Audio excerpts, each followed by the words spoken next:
Khaled, this is Sarah Beiser from New York City, but I'm actually sitting at an International Bar Association conference in Vienna right now, and I am one of those people who've had the pleasure and honor of being in the audience when you've spoken to our Likud group over the past several years. Thank you. My first question is, you're welcome, if one reads the Wall Street Journal and the New York Times only, one could get the picture that the Palestinians are innocent bystanders that are being knifed to death, perhaps firebombed to death, and killed without any provocation by the ruthless Israelis. What's your view about that? Do you think that person is any regard correct? Do you think the New York Times and Haaretz have it all wrong? And when will this small, incredible uptick in violence, will it subside in the near future? Yeah, well, Sarah, I've been working with the international media for many years, and I really can't say that the problem is only Haaretz and the New York Times. There is a very serious problem with the way the international media has been covering this conflict for many, many years. And for those who have heard me speak and those who have been following my writings over the last decade or so, they know what I'm talking about. I've been pointing out that the international media looks at this conflict as if it's a conflict between good guys and bad guys. I'm talking about most of the mainstream media in the West that I've worked with. Most of the journalists that I've worked with, the foreign journalists, they come to this part of the world with this perception that there's a conflict going on over here in the Middle East. And, there are good guys, bad guys. Good guys are the poor oppressed Palestinians. The bad guys are the Israelis. And it's like, Khaled, please stop confusing us with the facts. We don't want to hear them. We're not interested in them. And that's why when you see the coverage or the way that this conflict is being covered, you're left with the impression that the Palestinians are actually doing nothing. They are, as you said, innocent bystanders. And the Israelis are the ones who are attacking. They are the ones who are, initiating the violence. And the Palestinians are being forced to defend themselves. And, over the last few days, I've seen this again from my international colleagues over here. The way they are covering this conflict, or the recent, the current wave of violence, is that it all started because of Israeli provocations or Israeli crimes, as they call them, and things like that. So that's what we are seeing. So there is a very serious problem with the way the international media looks at this conflict, the way they cover this conflict, and it's not new. It's not only restricted to the New York Times and Haaretz or other mainstream media outlets that you're talking about. It's become something, commonplace. It's become something, it's part of the norm over here. So what can Israel do, if anything, to modify or to change the perception or alter what the press says? I mean, the New York Times, you would never know that any Israeli died. All you know is that Palestinians are being killed day in and day out. Well, I really have the feeling that Israel is damned if it does and Israel is damned if it doesn't.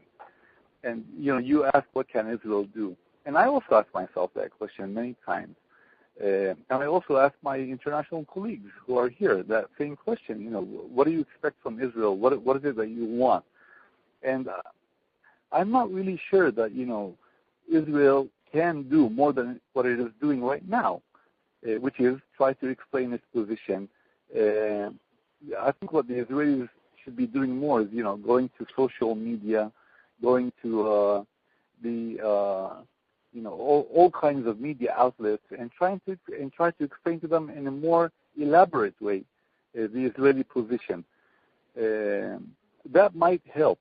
This conflict is not only taking place on the ground. It's not only the clashes. This conflict is really taking place in the media more than it is on the ground.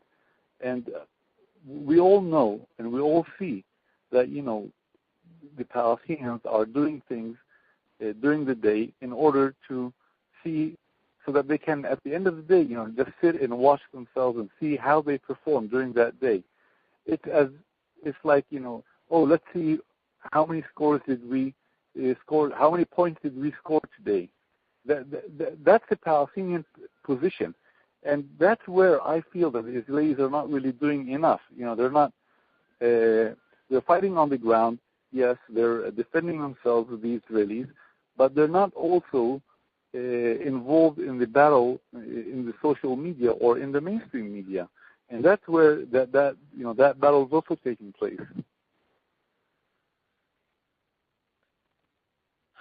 As an American citizen who actually writes articles or letters to the New York Times, I think one could say that it's impossible to pierce that veil of an anti-Israel bent. Yes, we've actually seen it in the headlines of the reportings. I mean, take for the BBC, for example, what they did a few days ago with the stabbing attack that took place. There was a Palestinian guy who stabbed Israelis on their way to the Western Wall, and he was killed. And the headline, as we all saw, was, Palestinian shot dead in an attack that killed 2 Israelis. That's how they're covering. So if you follow the media, you will actually see that it all started when Israel fired back. And we've seen this before. We've seen it during the confrontations with Hamas in Gaza. We've seen it each time Israel, carries out retaliatory measures, such as house demolitions of terrorists, or each time Israel takes tough security measures in response to terror attacks. So we see that the Israeli response is actually highlighted and given, priority over the Palestinian attacks or over the cause for the Israeli actions. So I'm not saying it's a lost case. Look, I do meet many decent journalists who are really trying to report in a fair manner, and they are trying to be objective, and they're trying to give both sides of the story. But what I'm saying is that, unfortunately and sadly, most of the journalists who come over here, they wake up in the morning and they are searching for any story that reflects negatively on Israel. And that is continuing. Now, as I said, it's not a lost case because there are many people out there who are following what is being reported, and they are highlighting these things. I mean, we've even reached a point where Al Jazeera English issued an apology for a headline that was similar to the one that the BBC had about the stabbing. They also reported one of those, I can't even remember because we've had so many terrorist attacks over the past few days, but there was one attack also that, got a headline in Al Jazeera in English, also along the lines of a Palestinian killed after, something happened. So we saw that when there were protests and there was an outcry and there were many people writing, to Al Jazeera, we saw that Al Jazeera actually issued an apology. The BBC has yet to apologize, and I don't think they will apologize, by the way.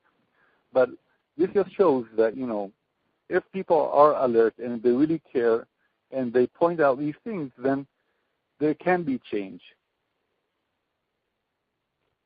Khaled, we have a variety of questions that are coming in right now over the email. One from Michael Waterman in California, and he says that he had the pleasure of meeting or hearing you speak 2 years ago at an AIPAC event in Los Angeles, and he knows that you understand the situation from the Palestinian viewpoint better than just about anyone else. And his question is, are there many Palestinian moderates with whom a workable two-state solution could succeed? And if so, how could these moderates be encouraged and supported? To talk about moderates these days sounds laughable. I mean, to be honest with you, there is no room for moderation today. with all the incitement that is taking place. We have, in the Arab world and in the Palestinian world, we have delegitimized Israel, demonized Jews, to a point where it has become impossible to even talk about peace with Israel or with Jews. And I'm referring here to the massive campaign of incitement that has been taking place in the Palestinian media, in the Arab media, and in other media. There are moderates, of course. There are moderate Arabs and there are moderate Muslims who believe in the two-state solution, who believe in Israel's right to exist.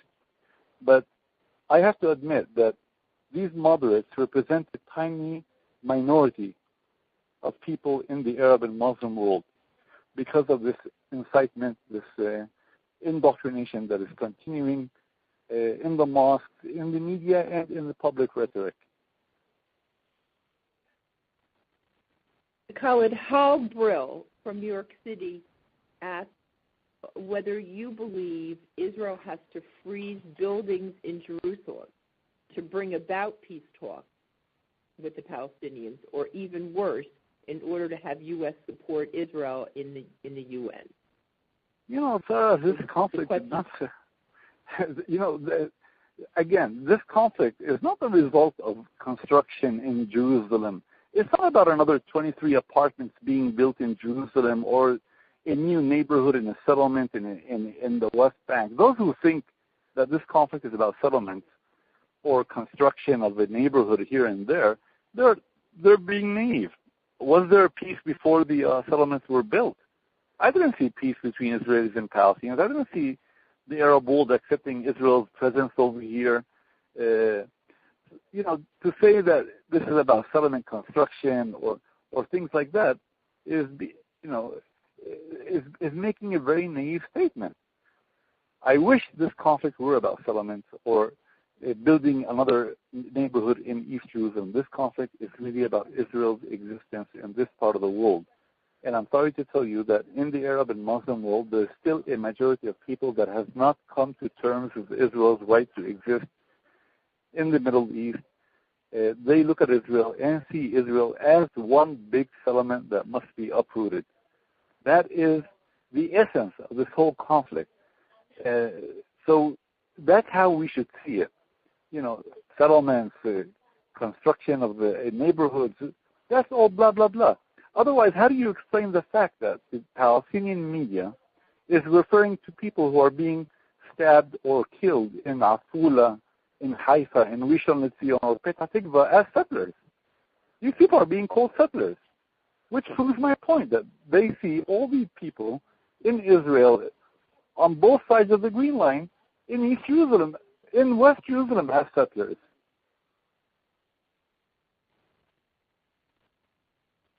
So given what you say, from the Palestinian perspective, do you think that this is the beginning of a third intifada? And would you say the incitement is overt or muted? And the third part of the question is, has Abbas become irrelevant? So, three short questions. Is this the beginning of a third intifada? Is the incitement from Abbas overt or muted, and is Abbas irrelevant? Look, let's start with, whether this is a third intifada or not.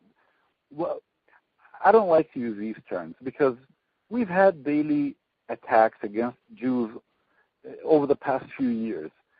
Stone throwing incidents, petrol bombs, drive-by shootings. What we're witnessing over here is just an escalation of a wave of terrorism directed against Israel.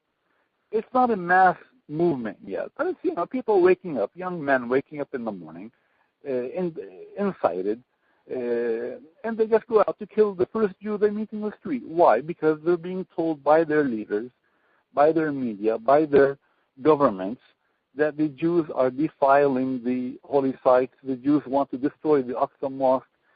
President Mahmoud Abbas himself said just 2 weeks ago, he said, we won't allow the Jews to contaminate with their filthy feet our holy sites, the Al-Aqsa Mosque. I mean, if that's not incitement, what is incitement?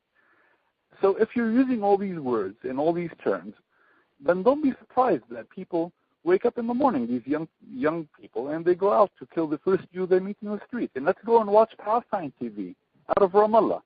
Let's go and watch it for 5 minutes. If you do that, you will take a knife and stab the first Jew you meet in the street.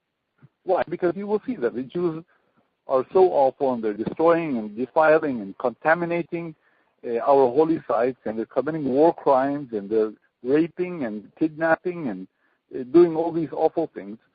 So I don't know if this is the beginning of the third intifada or not, but what I do know is that this is an upsurge in Palestinian terrorism. This is just another phase of the war against Israel. Every few years we have, this upsurge of violence. We have another attempt to force Israel to its knees, to humiliate Israel. This is not about occupation. It's not about settlement construction. It's not even about the Al-Aqsa Mosque. It's just another attempt to weaken Israel, to undermine Israel, to force Israel to give the Palestinians what Israel is not giving them at the negotiating table. That's how we should see it. So call it a third intifada or fourth intifada, I don't know. I drive in the West Bank almost every day, and I've been stoned several times, and I've seen riots, and I've seen clashes for the past few years. But, you don't hear much about them because there were no casualties. Most of them were not very serious. You only hear about them when people get injured, when they get hurt, or worse, when they get killed. Now, regarding Mahmoud Abbas, is he relevant or not relevant, or irrelevant? That's a good question. Mahmoud Abbas cannot, there's no denying the fact that Mahmoud Abbas has also been inciting his people against Israel. He's also responsible for this wave of terrorism and violence, because he himself has been allowing this incitement in the mosques, in the media, and in public statements.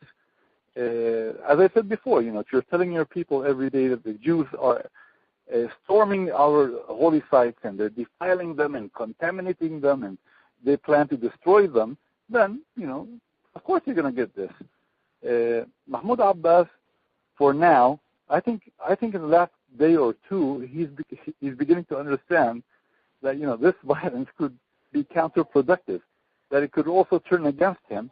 And that's why we've seen that his tone has slightly changed. Suddenly he's talking about, we want peace, we want a peaceful popular resistance, we don't want violence, our hands are still extended to peace, he said today.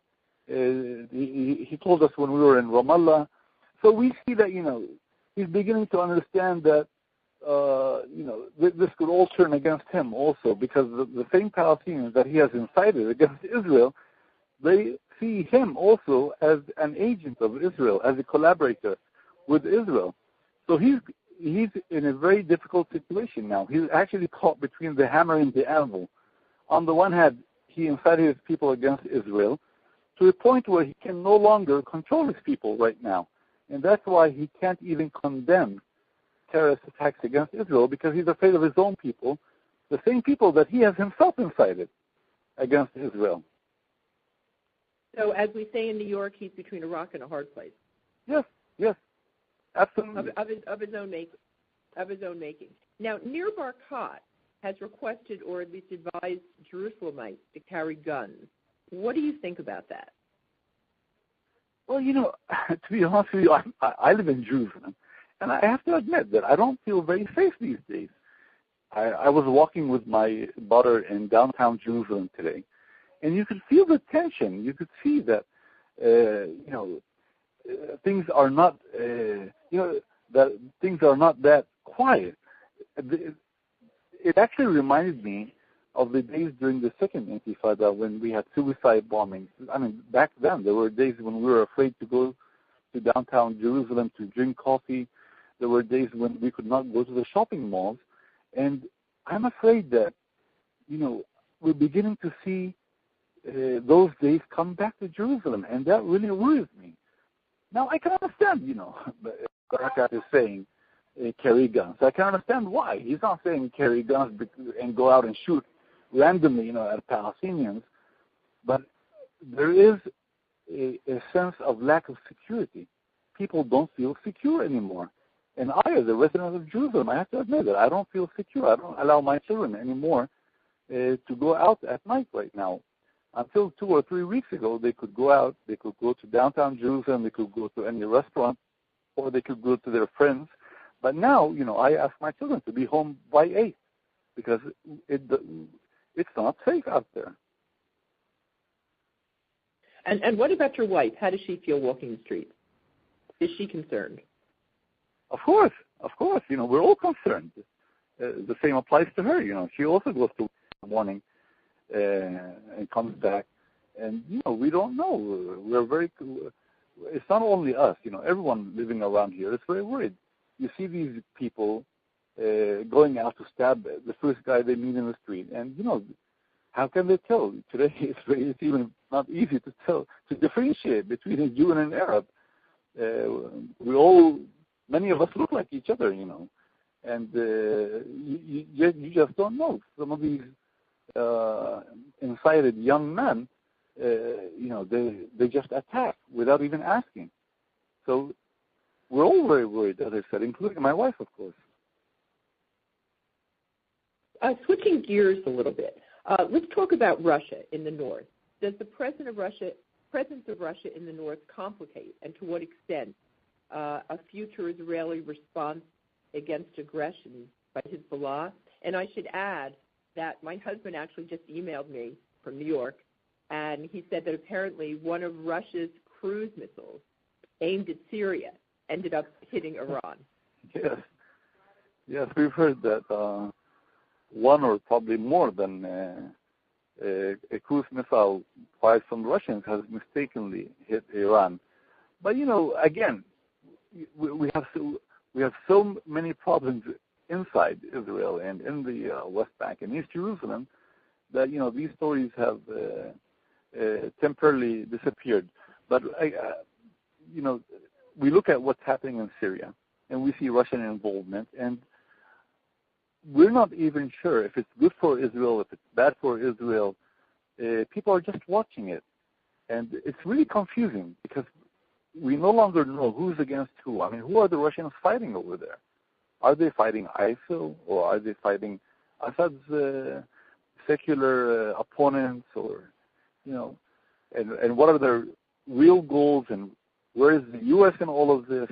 What worries me as a person living here in the Middle East is that there is a feeling that U.S. influence has been undermined. There is a feeling that the Russians are in, the Americans are out. And that, I'm not sure that's really good in the long term because it damages America's credibility.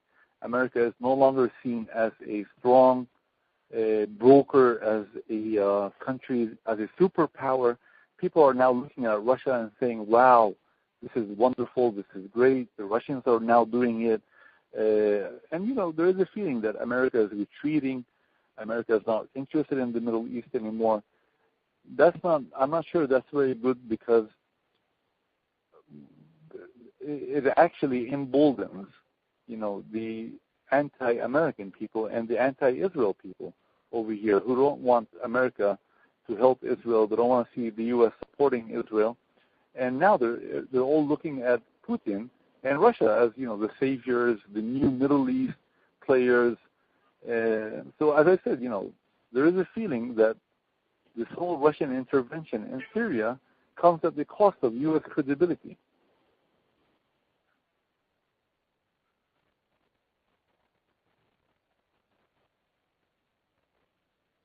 Sarah?